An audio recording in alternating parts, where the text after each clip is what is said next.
Kitalo Naye Afudde Hon.Ssemujju nganda Atabukidde Mukyala wa General Museven Amaziiga gakulukuse mu parliament. Ampuliriza tuina breaking news ku mukyala amanyiddwa nga Anita Amongi n'obubadi bwe baleeta mu parliament. Mu ngeri yemu tosubwa oluyimba lwa yeekolera butereevu nnyo. Tuyina omukulu azze n'annyonnyola lwaki abantu tebaagala kuyita His Excellence Robert Kyagulanyi Ssentamu nti mukulembeze. Abaffe omanye enjawulo wakati w'omukulembeze n'omufuzi. Dindo ogenda kubeera ng'obiwulira ng'omukugu abisunsula. Mu ngeri yemu Robert Kyagulanyi Ssentamu alina obubaka bw'atuweereza. I think buli muntu yenna akkiririza mu nkyukakyuka naawe atagikkiririzaamu weetaaga obbuwulira. Ampuliriza ankwanirizaako wenna gy'osinziira okuba ng'otugoberera abali mu bitundu by'ensi eby'enjawulo mwenna tubaanirizaako. Omukutu oli ku DPTV Uganda, of course mbeera Sajjime ne muganda wange Kobzi kababuuzeeko butereevu. Atutandikirewo n'emboozi esooka. Sajjime nga wabagambye erinnya abeera Kobzi. Nga bulijjo tutuulawo okubasensulira ensonga ez'enjawulo. Nze muddeeyo ne muwuliriza tuweebaza nnyo olw'obudde bwe mutuwa. Okay, butereevu nnyo njagala kubeera nga tweyunga ku mboozi esooka atuwuliriza. Waliwo eyavaayo gye buvuddeko omuyimbi amanyiddwa nga Henry Mwanje n'agenda n'akola posti ku mukutu gwe ogwa Facebook oba Facebook n'agamba nti yalowooza era agamba Alien Skin asinga Bobi Wine okuyimba. Gamwokezze ntamatama ebipalepale abaana babikubyemu ebituli. Olwaleero tugenda kwogera engero zokka bakubya Henry Mwanje okukakkana ng'agenze era ku kibanja kye kwennyini kwe yatimba biri kwatadde obubaka obulala n'agamba sitaani ayina ettima. Agambye nti bayimbi bannange be nali ndowooza nti balungi bannange babi. Mu ngeri y'emu n'ayongerayo n'agamba nti nno mukwano gwo mwegendereze nnyo naddala nga asobola okutuuka ku ssimu yo ng'amanyi ne password. In the first place, why would you compare His Excellence to someone eyakajja atategerekeka? Okitegedde. Tosobola. Okitegedde. Kabalabe. Kakati Henry Mwanje bamwokeze ebipale abaana ku social media bakukuba kasita ogenda n'olumba Kyagulanyi bamuyisizaamu. Katuulya ebigambo bya Henry Mwanje wabula yeetonze. Nammwe abanvumye kyali kyemwana ge mazima naye nga bwe nabanyonyodde omuvubuka gwe mbadde nkola naye yesu twafunyemu obutakkaanya ate ye ng'alina passwords zange n'alaba nga y'engeri yokka gy'asobola okuntulugunyaamu nange. Naye mpulira bubi gya mazima bambi eri mikwano gyange bennina ate nga abamu bannupu. Kati for example nga Akileo mukwano gwange bodyguard wa President Kyagulanyi kale naye namuntunula ntya mu maaso. Abakyali bange nnyo bangi ba opafambo baana banupu n'abatunula ntya mu maaso.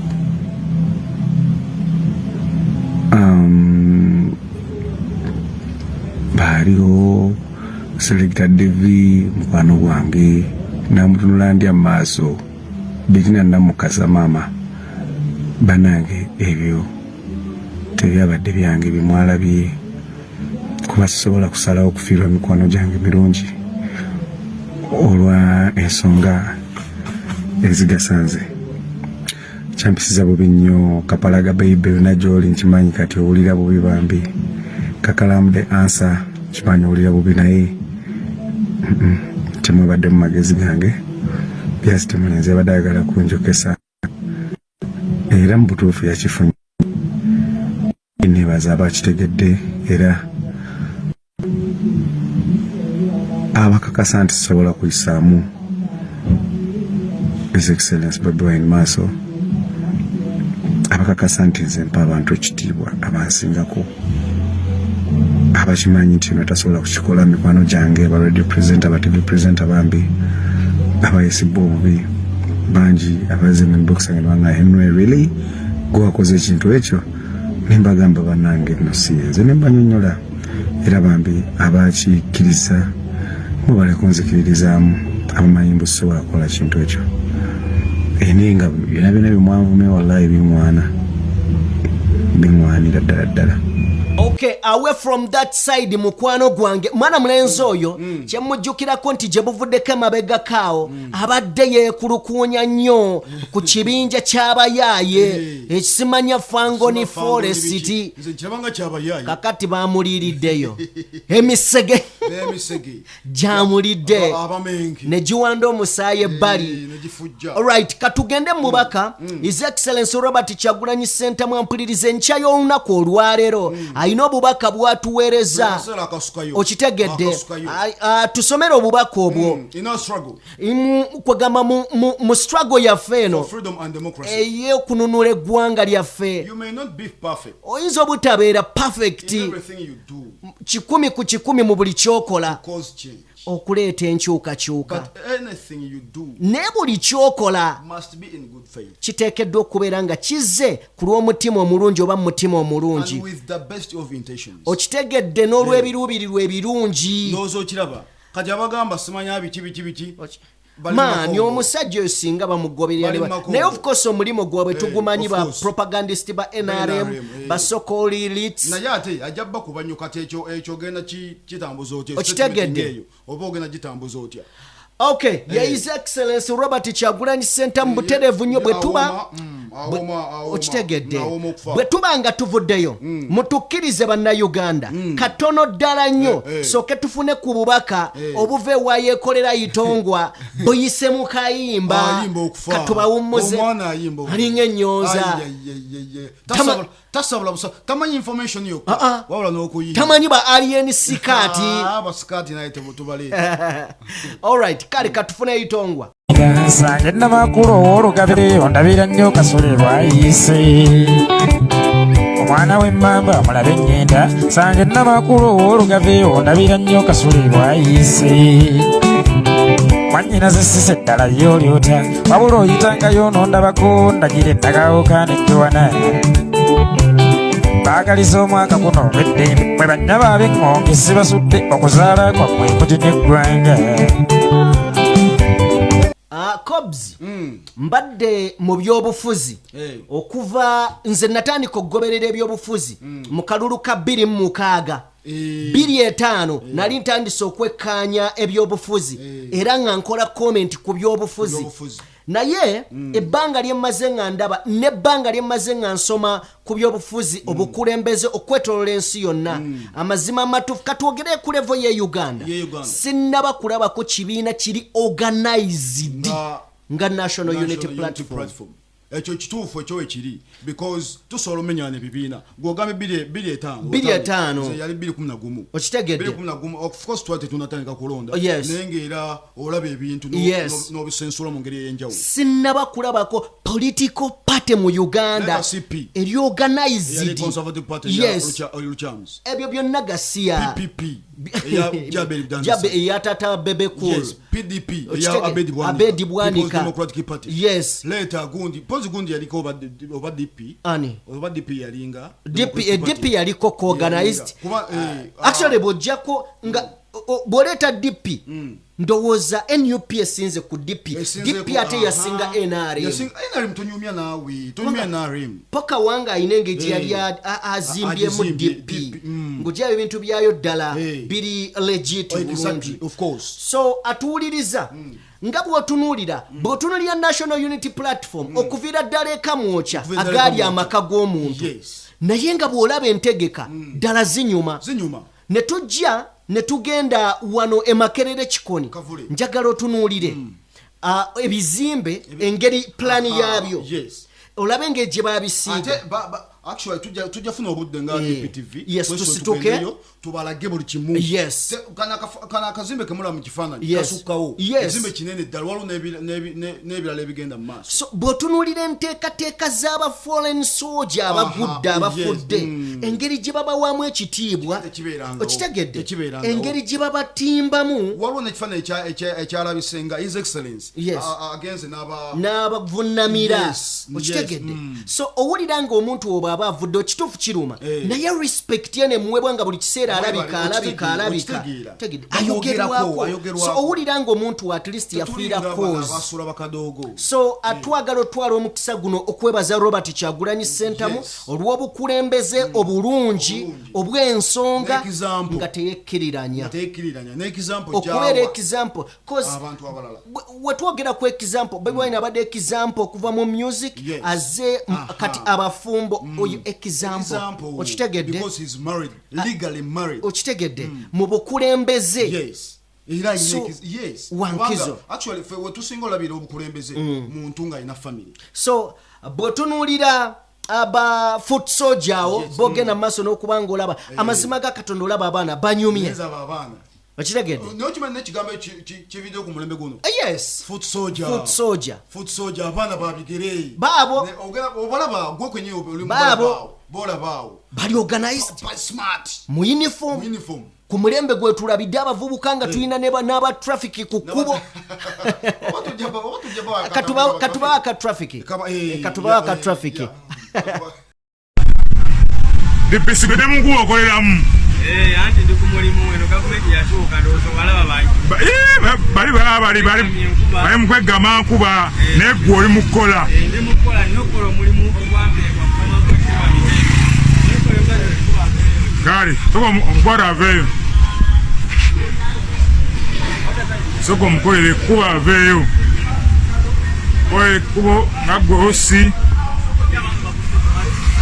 kale oyanza seba osi kolera ekkubo ayo eseba aziyimiriza namuta naziyita esebo webala omulimu sebo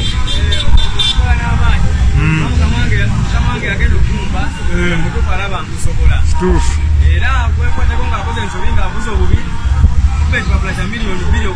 miliyoni meka nga kingi baaba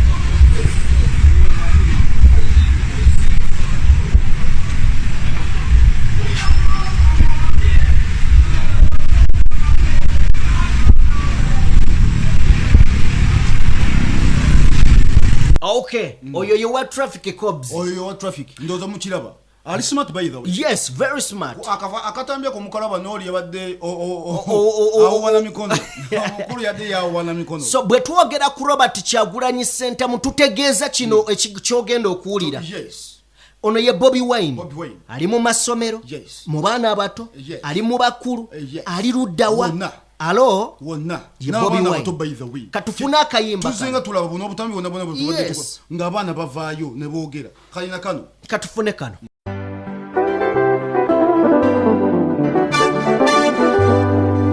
tukwagala nnyo amasoko buli lwengalaba nze nencacyanca nensalawo okweyala nze bene wano mu masoko okuva luli lwosiimo tulabe twafuna chance abaliko bafa abalina amaanyi katweyame bavubuka tunayiira tweyame lwaki tetwatulira mu bubba okuuma Buganda okwambala engoye z'enkunamyo tubite emyala n'entobazi okuuma emiti n'obutonde bwonna leero nze nkusaba beeno okumanya nga Baganda weetuli kiri mu butonde okwagala Buganda amazima era kiri mu musaayi tewaddeyo okulwanira eggwanga tusabe ebyaffe eno bituweebwe mu byokoze beene tweyanze nga Baganda tuseme naye nga tweyanze beene tweyanze taata singa yali ekimanyi netuwa federo nakyo nekigwa naye nga tweyanze bene tweyanze tata singa Uganda yali ekimanyi netuwa federo nakyo nekigwa bene amazima amagezi aliwala era kituufu twerage tabakwa malakata akyali mutoga amaaso ga kitaawo omukwano gw'ogwoyagala abaana abavubuka n'abatannatuuka abakadde obatwalirawo tofa ku ddiini oba wa kikaki ono bwamwenyenze sibasiba ate waseka mu mpuliro olutiko loboozi nerikira ennangaazera bwayogera ndigida naye nga tweyanze bene tweyanze tata singa Uganda yali ekimanyi netuwa federo nakyo nekigwa naye nga tweyanze bene tweyanze tata singa Uganda yali ekimanyi netuwa federo nakyo nekigwa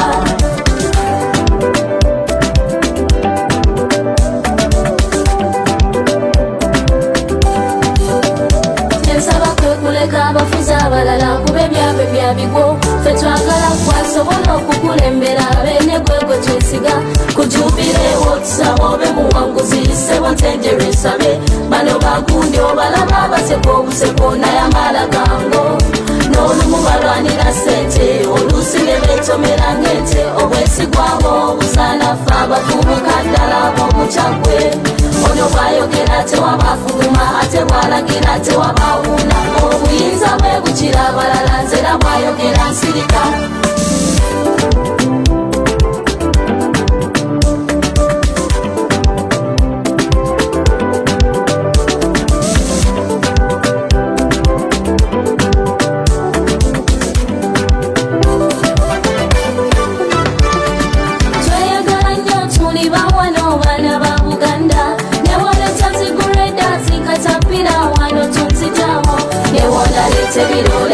yagasinyiza kufano zokuba omwana omuganda ekyo kyamuwendo nazaalibwa Buganda nze ndayira okufa walayi kyenjogedde njagala nkinyweze wekirumye oyagume naye wano kabaka wange ntenje luperense ono beneye wange producer Matrix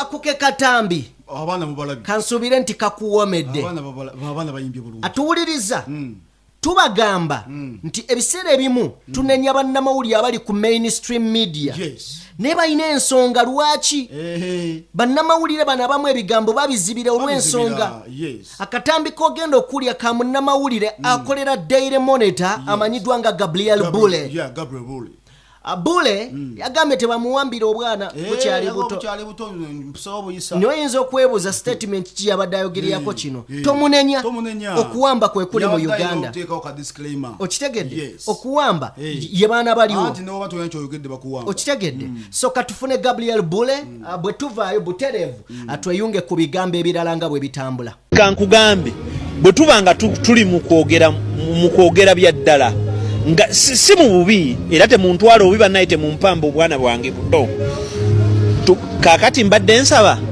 munnaffe yakoze speech tusimbewo tugezese bugezesa nti ye Busoga munnaffe yakoze speech agende ne Kyagulanyi kale Kyagulanyi bajja kugamba nyigiriza nnyo agende ne Kizza Besigye mu Busoga tukole campaign tweweeyo wiiki ezo 2 tulonde ntebiri bino ebyabakama bene ebyabazizi Kasujja bene ebyokutiisatiisa ebyokubala nti 2 gattako 2 zifuuka 10 okitegeera tukabale misana ttuku mujje mutuwe results otegeera Omusoga kyeki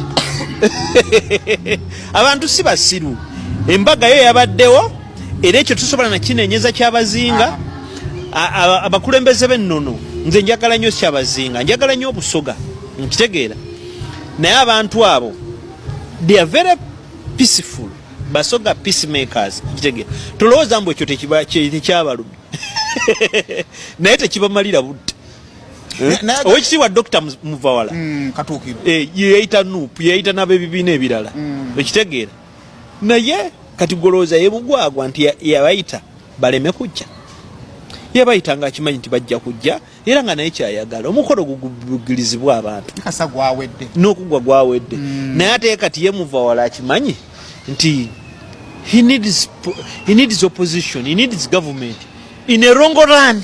Ye talaba wano ku mbaga yokka kubanga obwakyabazinga tebugenda kuggalawo nkya. Okay, oyo ye Gabriel Bule. Munnamawulire. Okitegedde? Omugondiivu. Kinajjukirwa nti bannamawulire bangi bawaŋŋanguse. Bagenze emitala w'amayanja. Okitegedde? So buterevu nnyo mutukkirize ewatali kubanga tulwa oba mbajjukize tutambula ne Sheikh Ashraf. Omusomi wa dduwa munoonyeeko gw'alina ebizibu ebyenjawulo ate alina bizibu tokuba neggwe gwe bisumbuwa nyonyogera akasimuko noonya ennamba awo gy'olaba eteke neebuukabuuka mu bbanga ye ya Sheikh Ashraf atuwuliriza buterevu nnyo katweyunge ku Seeka avuddeyo n'annyonnyola wakati w'omukulembeze n'omufuzi n'agamba abantu bangi tebaagala kuwulira nti Bobi Wine mukulembeze naye abafu okitegedde n'agamba nti mu Uganda tulinamu omufuzi n'omukulembeze naye genda mu comment section otubuulire igwe mu Uganda ani gwolaba nti ono mufuzi ono mukulembeze tulina leader ne lula ani lula ani leader kakati tulina Robert Kyagulanyi Ssentamu tulina tulina ne Museven mbadde ki Mwami Museven Jimo oyina amagezi Mwami Museven bambadde ki ne His Excellency His Excellency Robert Kyagulanyi Ssentamu omukulembeze ne mbasi babuulidde ekyokola banaye musaleewo byammwe ku General Museven ne His Excellency Robert Kyagulanyi Ssentamu ani leader ani ruula kale katujje. Assalamu alaikum warahmatullahi wabarakatuh. Abooluganda mpulira nnyo abantu bangi nga bakaayana abamu ne banyiiga n'okuyomba ne bayomba naye ekibatabula ekituuka okubanyiza n'okuyomba ne bayomba kuwulira abantu nga bayita His Excellency Robert Kyagulanyi Ssentamu nti mukulembeze. Bwokitegeera bannaye kino njagala nkibabula okuva n'olwaleero mu Uganda tulinamu abantu babiri. Tulinamu omufuzi w'eggwanga Uganda n'omukulembeze w'Abannayuganda. Njagala mwawule ebintu bino bibiri, omufuzi n'omukulembeze. Omufuzi yoyo eyeyambisa obuyinza bwe yawamba ku bantu n'aforcinga abantu okukola byayagala newankubadde nga bimenya mateeka. Oyo gwayita omufuzi. Kubanga omuntu yenna nga anaafuga abantu kyasooka okukola kubawambako obuyinza n'abubajjako n'abweddiza. Bw'amala okuwambako abantu obuyinza kati akozesa obuyinza obwo bwe yawamba ku bantu n'abaforcinga okukola ye byayagala ne bwaba nga byayagala bimenya mateeka. Oyo gwayita omufuzi. Era ojja kusanga nga talina oda yonna gy'ayinza kuteekawo mu ggwanga okujja nga alina okweyambisa ebintu ebi oda ey'okukola. Alina okweyambisa armed forces ne ssente. Kuba waliwo abatuuka nga bo armed forces ku bo tekola ng'alina kukozesa ssente okubawangula bakole kyayagala. Okitegedde? Oyo ye mufuzi. Era ojja kusanga nga ne mu kutambula kw'abantu bano ababiri ayitibwa omufuzi ye gy'alaga yeetaaga magye olw'okwekengera obulabe obuyinza okuva mu bantu bano yawambako obuyinza baafuga. Kategedde akantu ako. Kati ate omukulembeze ye akulembera mu bukulembezi bantu mu kussa mu nkola amateeka agafuga eggwanga n'okukulaakulanya ensi ne bannansi. Oyo yayitibwa omukulembeze. Ekyo kimu. Ekyokubiri, omukulembeze yenna taba na buyinza ku bantu. Abantu be babeera n'obuyinza ku mukulembeze. Gategedde akantu ako. Ayitibwa omukulembeze yenna tabeera na buyinza ku bantu bakulembera. Wabula abantu bano bakulembera be babeera n'obuyinza kwona abakulembera. Era bo be basalawo olw'obuyinza bwabwe bwe balina be balina okusalawo ani abakulembera ani atalina bakulembera. tewaliwo constitution ya Uganda onawe yakiwandiika nti omukulembeze yabeera n'obuyinza ku bantu tekiriyo ekiri mu constitution kigamba power belongs to people abantu babeera n'obuyinza kwoyo abakulembera yenna yabeera mukama waabwe abantu babeera ba boss bona abakulembera abamukozi bukozi ng'akolera abantu bano era balina omulagira kye baagala bamugamba twagala enguudo enkole balagira mukozi waabwe kubanga bamusasula omusaala si abasasula abantu ffe tusasula aba president abafuga ensi zaffe ffe tubasasula omusaala bo tebalina kye batuwa era omuntu yenna tobeeranga mu office gy'olimu eya gavumenti ne kikujjira mu bwongo n'osiriwala n'olowooza nti president yakusasula omusaala haramu teri president asasula mukozi wa gavumenti yenna kubanga ne president aba mukozi nga naye asasula busasula kategeddeako kati mu Uganda tulina omufuzi n'omukulembeze w'abantu omukulembeze taba na buyinza ku bantu abantu babeera n'obuyinza ku ye aba n'obuvunaanyizibwa ku bantu abantu bano bamukwasa obuvunaanyizibwa nga tukuwadde obuvunaanyizibwa bwa kino obuvunaanyizibwa bwe bamala obumukwasa ne beesigaliza obuyinza okumuggyako obuvunaanyizibwa bwe bamukwasa babukwasa omuntu omulala kategeddeako oyigwa ekyo omukulembeze ekyokusatu omukulembeze ye yonna gy'alaga yeetaaga abantu teyeetaaga magye yeekengera nnyo obulabe obuli mubakwata emmundu teyeekengerangako bantu bakulembera era bw'olabanga omuntu ng'atuse ku ssa eyeekengera abantu bakulembera omanyanga nti waliwo obuzibu bw'alaba ye nga ye bwakola oba obulyazamanya bwakola ku bantu bano baatya kyova essaawa eno Bobi Wine bw'aba atambula mu Uganda yeetaaga abantu teetaaga magye era awulanga ali comfortable nnyo ofiringa nnyo comfortable ng'alina abantu kati ate ye mwami Museveni bw'aba anaatambula wonna waalaga ye abeera comfortable nnyo ng'alina amagye ng'agenda osisinkana abantu ate ono ye amagye tagaagala ayagala abantu so kati baganda bange muyombera bwehere nga muyombera ekyabantu okuyita His Excellency oba Kyagulanyi Ssentamu nti mukulembeze ebyaddala ye mukulembeze gwe tulina ye mukulembeze era kyobola nti ye bw'aba alina order gyagenda okulagira mu bantu teetaaga kukozesa ssente wadde mundu abantu okuwulira kyagambye abeera kamwokya n'akwata omuziro n'agamba bannange bannayuganda ensonga bweti ne bwetu tugistopinge tugireke n'ali e Bungereza ng'abadde akikolera ku ssimu taddamu kikola n'ali e South Africa taddamu kikola omukulembeze atugambye kino tukiveeko okitegedde naye omufuzi yalina kumala either kukozesa ssente kwaba beetaaga ssente n'okukozesa mundu tiyagasi abantu okusobola okussa mu nkola kyabalagidde okukola kubanga yabajjako obuyinza yabawambako obuyinza bwabwe n'aweddiza buli kimu alina bafoosinga bufoosinzi kikola kategeddeako n'olwekyo temuddamu kuyomba muyombera bwereere era gyagenda okwetegereza nga ekimu ku biganye ensi za Afrika okukulaakulana tezirina bakulembeze mu Afrika ensi eziganye okukulaakulana ekiziganye okukulaakulana butabeera na bakulembeze zirina bafuzi era ezaali zirozezzaako ku bakulembeze ojja kulaba nga ziriko enjawulo n'ezaffe ezirina abafuzi kitegeera ekintu ekyo nze edda nagendako e Tanzania okusoma eddiini naye nga abatanzania balaba omuntu avudde Uganda bamulabanga gwe omunauganda bwinza okulaba omuntu avudde South Africa nga balaba Uganda yakabi nga balaba Uganda ya kitalo nnyo naye ssebo baafuna omukulembeze gwayita Magufuli n'abakulembera emyaka egi 5 Tanzania n'agijja mu third world n'agiteeka mu second world mu myaka 5 n'akola enguudo mu Tanzania eza chorus kilometers 600 owaffe yakafugira Uganda emyaka 4 tannaweza na kilomita 7 ezikoleddwa eza chorus tezinawera mu myaka 4 kilomita 7 teziwera mu myaka 5 kilomita 600 ulire enjawulo y'omukulembeze n'omufuzi gwabadde tanababyawula nawe era nawe binakulema okwawula mu myaka 5 yazimba airport n'abagulira n'ennyonyi 16 n'ateekawo ne train etambuza abantu ne bus eza town service mu myaka egi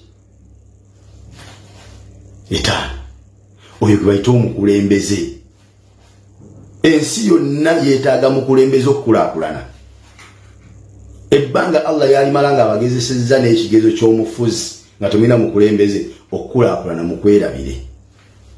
Ye Uganda yaffe. Nenaliko eddanga nakajja mu Kampala ng'Abakongo basuubula Kampala. N'Abanyarwanda nga basuubula Kampala. Olwali baani abakyasuubula Kampala. Olwali Bannayuganda ffe tusuubula Kenya. Kangomenawo mujja kuyomba. Okay, ebyo bye bigambo. Sina kyembigattako. Okujjako genda mu comment section. Nawe tumanye endowooza yo. Okitegedde. Kirungi nnyo n'otalaba bulabi. Cause kirungi nnyo n'obanga towulidde buwulizi naye ng'owulirizza. Wantwalira omukisa ogwebaza buli sekino. Yes. Abaana abali e Dubai. Yes. Waliwo abali e Denmark. Abali Qatar, Oman, Saudi Arabia, Kuwait, Banange Jordan, mwenna utakabali ekyanja nakasongola mwenna tubatumiddeko era tubebaza. Straight out twagala kubanga tugende wa mwana mulenzi uptop waliwo ensonga ekutte akati wano mu ggwanga Uganda, ensonga y'abasiraamu okubanga omuzikiti gugenda ku Nnyondo. Okitegedde ogutali gumu anyagula ensi kuba tujitu atuwuliriza zino ensonga tuzogedde nnyo wabula tulina mwana mulenzi uptop mwana musiraamu naye ayina ensonga ze katumufune. Kigambo nti muli babbi kizitowa okukikozesa ku basajja abali mu myaka gya seeka mu bajje ne banne naddala nga muli mu bifo by'obukulembeze ate obukulembeze obw'obusiraamu. Kati twebuuza mwe bakadde baffe tutabayite babbi tubayite ki? Bwe lubanga olwaleero ekiwandiiko kirabiddwako nga kyakubwa ne mawulire property z'obusiraamu 8 mulamba nga zirugenda olwa ddiiru zammwe ze mwakola ne mutunda emaali y'obusiraamu bwe zaamala okuzza backfire nga ne mubigenda okulugendo olwaleero bitundibwe ku Nnyondo. Mulimu ennyumba z'owekitiibwa Allah, Masjidi Nuru, Gaddafi National Mosque naye gende bukeere ku machanga baga gumwe emirundi 4 gumwe emirundi 3 gumwe emirundi 2 nga masjidi olwegenze.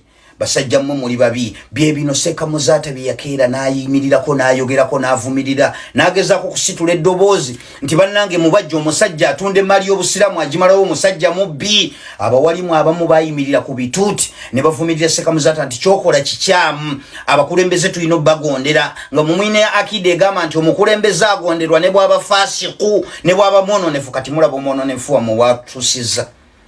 Twamulabanga nga agenda mu State House ateetera ne Museven ne tulo abasiraamu abamu ne balowooza oba olyeya alwana ku mbeera y'abasiraamu abamu embeera gye bali okukwatibwa, okutulugunyizibwa, okuttibwa. Kumbe bali ku ddiiru zaabwe ne mutunda emaali y'obusiraamu ng'abasajja baffe bakadde baffe abaatukulembera mu butono bwabwe bwe baali bategeddemu eddiini baasalawo ne bategeera obusiraamu bwabwe ne bategeera ebigambo by'owekitiibwa Allah bye yabagamba nti lan tanaalu lbirra hatta tunfiqu mimma tuhibbun. Temugenda kukomba ku bulungi paka nga mukutte mu ebyo bye mwagala ne mbiwaayo mu kubuli owekitiibwa Allah. Bwe baatunula mu ebyo bye baali basinga okwagala batunulira nga baalina amataka ne basalawo ne bagawaayo mu bunene bwago ne babiwaayo mu busiraamu. Ne bategeera ebigambo by'omubaka sallallahu alayhi wa sallam nti ne bw'oba ovudde mu nsi osobola okusigala ng'okyanoga empeera. Naga nti omubaka agambye atya nti agambye nti idha mata ibnu adam inqata amaluhu illa min 3. Ne bw'oba ofudde osobola okusigala ng'okyanoga empeera. By'onogamu empeera mu ebyo mu byo mulimu sadaqatun jaariya. Ne bakwata amataka ne bagawaayo basigale nga ne bwe bali babavudde mu nsi eno basigale nga banoga. Mwe ne mukwata sadaqatun jaariya y'abasajja ne musalawo ne mugitunda, ne mukwata emigabo gy'obusiraamu ne mugitunda. Ng'omubaka sallallahu alayhi wa sallam atuziiriza ddala okutunda emigabo gy'obusiraamu ne tugamba nti alwaqf la yubaa'u, emigabo gy'obusiraamu tegitundwa, wala yuhab tegigabwa, wala yurathu tejisikirwa. Ne muwaayo sadaqatun jaariya y'abasajja nga tukimanyi bulungi nnyo nti alwaqf naw'u min sadaqatun jaariya. Kati sadaqatun jaariya y'abasajja ne mugitunda, mmwe nga mutugamba nti tetulina kubayita babbi, tubayite ki? Ssekamubajje ne banno nze mbagamba ebigambo bino mufune poti mutambule nazo mu mamotoka gammwe musule nazo mu bitanda kuba ekijja. Okay, butereevu nnyo oyo laptop ensonga ze ziri kiriya. Twagala kwegatta butereevu nnyo mu palamenti y'eggwanga. Atuwuliriza tukimanyi nti nno abakulu abali mu buyinza bw'eggwanga Uganda ebipale bibakankana era we bali tebatudde batuuzizza lukugunyu. Okitegedde kakati basala entotto okulaba butya bwe bakomyawo. Kibaluma okitegedde kibajijira aba opposition nefa wetwagala okitegedde era tusaba owekitiibwa Mathias Mpuuga yongera onyige omukulembeze waffe yayimba akayimba kasukali okitegedde keeko okitegedde kanoze Bobi Wine yagamba buli we mukwata ne mulyanga bakyachadde nnyo mumanyawo we watuufu munyweze okitegedde mu kiwundu sose kamu olugalo onyole bobo oyina empiso ginyigeemu kakati ebipale mu ndeeyo mu parliament bibakankana mu state house batuze ya lukugunyu bagamba bana abaana baagala tukola ki atuwuliriza waliwo information yezze ngeraga nti waliwo obubadi bwe bagenda okuleeta okuzza ababaka atuwuliriza katweyunge ku bigambo bino.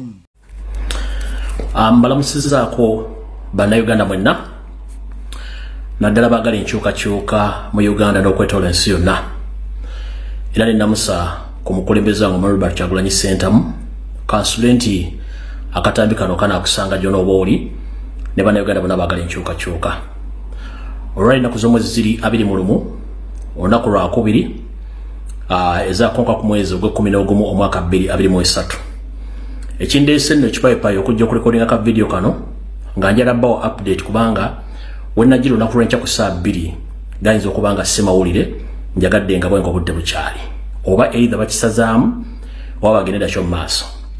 Olunaku lwaleero parliament bwe mugirabye era bamaze okungubagira omukyala oyo mugenzi Joyce Mpanga ate butyo Mathias Mpuuga Nsamba n'afuna meeting ey'ekyama ne Speaker of Parliament Anita Amongi muno mwe mbadde Ssemujju ng'anda we FDC mbadde omubaka Odul ne musajja mukulu basalirwa owajjema ne batula mu meeting ey'ekyama mu Parliament ne bakkiriziganya okuba nti babaako engeri gye bagenda okufutyanka bannayuganda ab'enkyukakyuka n'okuli olukwe mu baana abawambibwa nabo abattibwa batamanyiko mayitire betubadde tubanja ebbanga lyonna.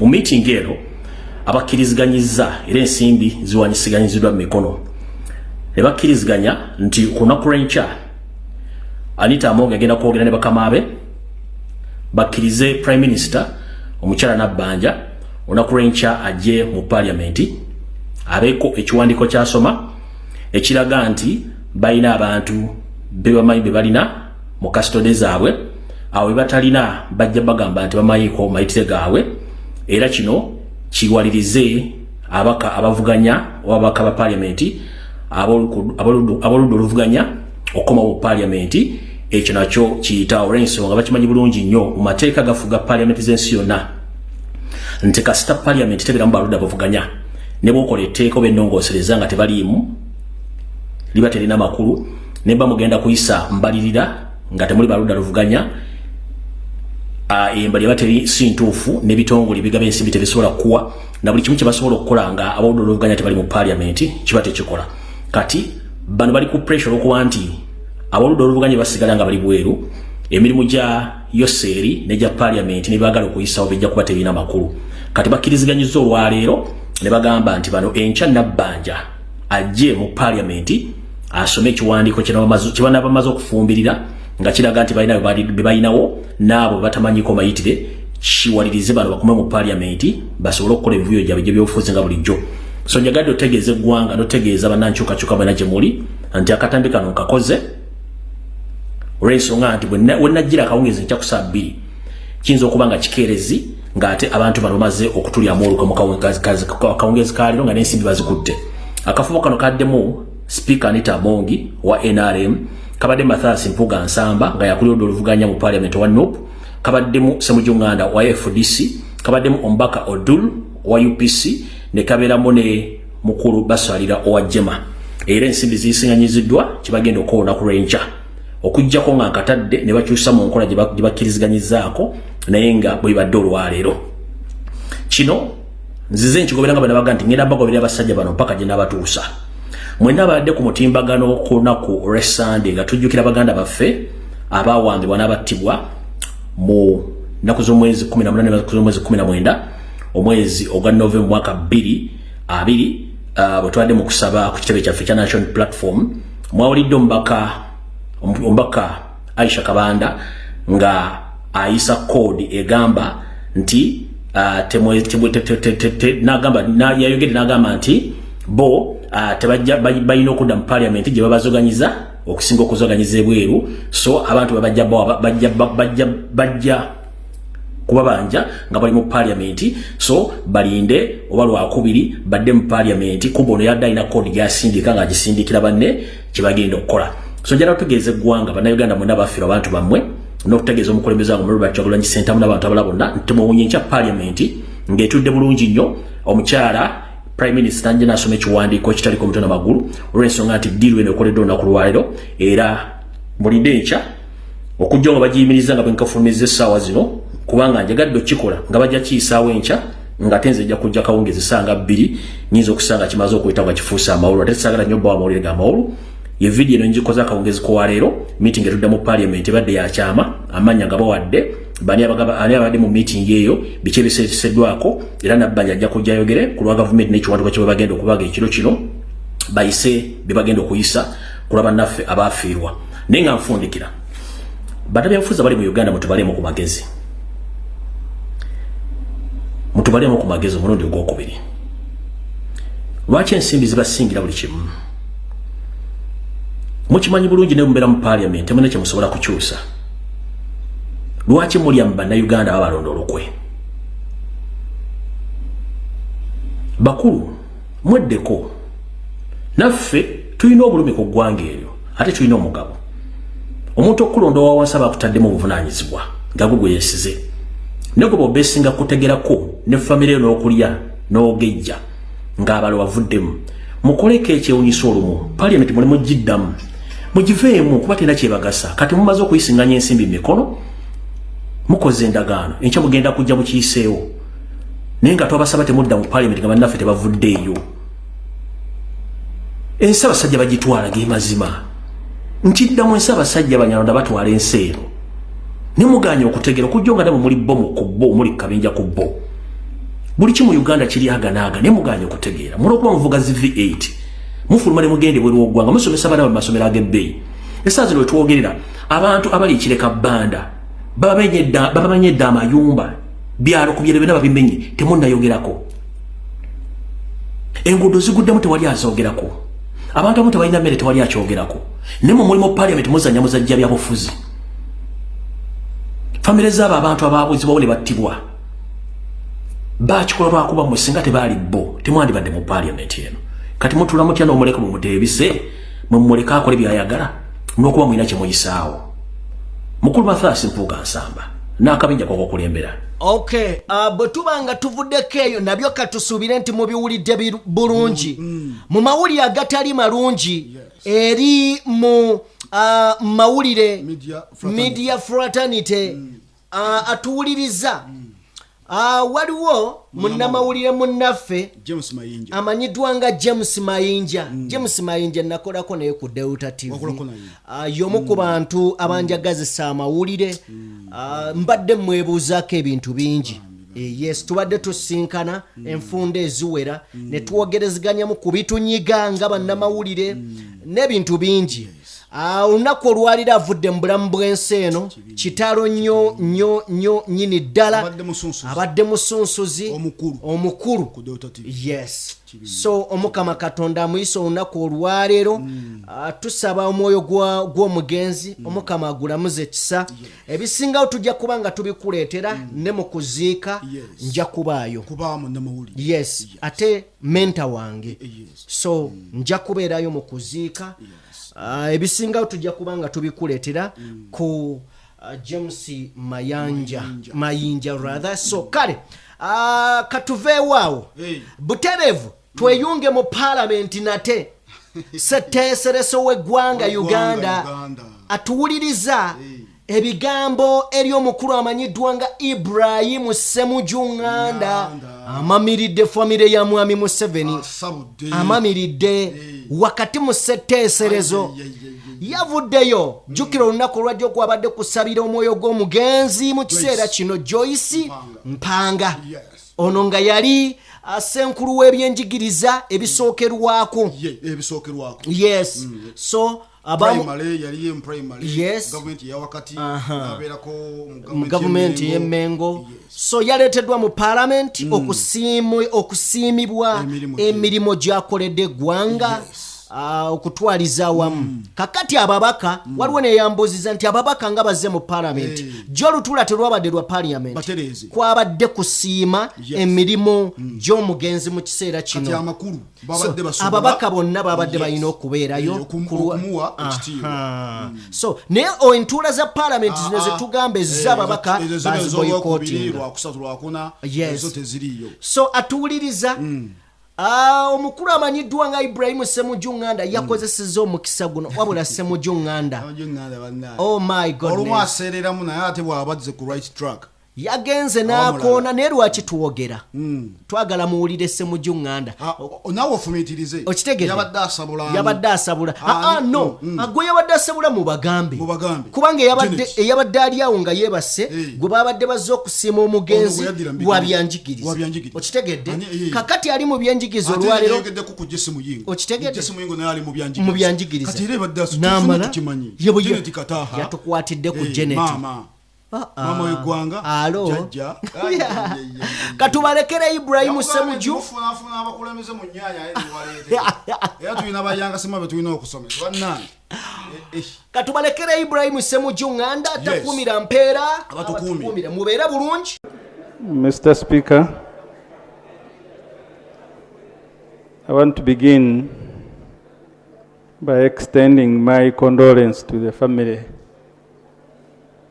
of late Honorable Joyce Mpanga. Mr. Speaker, at the beginning, our society glorified excellency.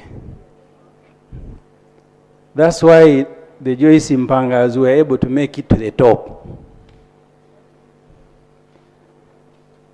I want to ask, Mr. Speaker, I am not one of the supporters of affirmative action. I think people need to fight. Those who fought like the Mpangas, that's why they turned out the way they were. The affirmative action, especially once abused, opened the door to everybody. It ended up bringing kunkumula politicians.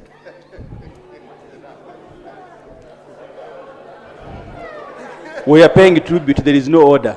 Honorable Ssemujju, you know the language we use so for purposes of the Hansard. Yes. If you can just enable us understand. Let me use the word that President Museven used. It brought fisherwomen. Mr. Speaker, by empowering Joyce Mpanga, Honorable, that's why she was able to raise people whose titles, education background, we have all admired. What, Mr. Speaker, other people do is to promote their children by appointment and military ranks. The Mpangas took their children to school.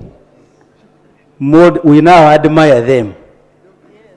My message, since Mr. Speaker, you are our leader, is to tell those individuals who think that children can be promoted by military ranks and appointments and wives to think about the alternatives that the parents of the Mpangas took. Mr. Speaker, as we mourn our mother, look at the education sector today. I am glad the Honorable J.C. Muyingo spoke. Because even they lead people like Honorable J.C. Muyingo, and that's why I keep blaming him. I know he will not be offended. I remember in the 7th Parliament, Colonel Tom Butimi was appointed the Minister for Karameji Affairs, and he declined. And I respect him. Because when you are educated, it means you must also know what you can do and what you cannot do. When I spoke about kunkumura politicians, today you can be Minister for Fisheries, tomorrow they put you in garbage, tomorrow where, as long as they have made you a minister for you, you don't care. But Kanobti may decline. But it is also dehumanizing to elevate you to a position where you cannot serve. And I want to invite colleagues who are here, learn to decline. If they are asking you to punch above your weight, please say so that I am very sorry, thank you very much, but I will not be in a position. It is even more painful when you are being asked to be supervised by people that you know really you should be the one supervising them. Honorable J.C. Muyingo. You went to school, I am referring now to Letimpanga. You went to school, did this master's, did this one, and then they bring senior to dropouts to be your supervisors. And you salute them. We are here thanking her because she went to school, she was an educationist, but she also had the excellency. That's why when you're talking about her children, you are all very happy. These shortcuts are the ones that are killing the country. So I want to, Mr. Speaker, to say things before I sit. First, to thank the President for giving her state funeral. One of the things, by the way, he equitably gives these state funerals, official. So the other things, I refer you to the report of the Equal Opportunities Commission. The other things are dominated by others, but state funerals, the other day we had Honorable Chamber here, now we have Honorable Joyce Mpanga. When we are mourning, you must also behave.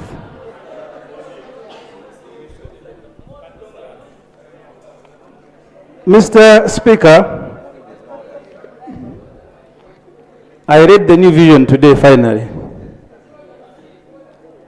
The New Vision, they are editorial, and I'm speaking from... Honorable colleagues, you see, when we are paying tribute, there are... now we have point of procedure different from point of order. Now you stand up on procedure. When I try to explain to you, say this is order for all of us. Those are two different points. Okay? Please. So just, you know, why we consider that emotion is, you know, calming and all that. But I know where we stop, and I know I'll guide very well. Honorable conclude. Honorable Ssemujju, conclude. So, Mr. Speaker, you said we need to mentor younger MPs. Finally, I am referring to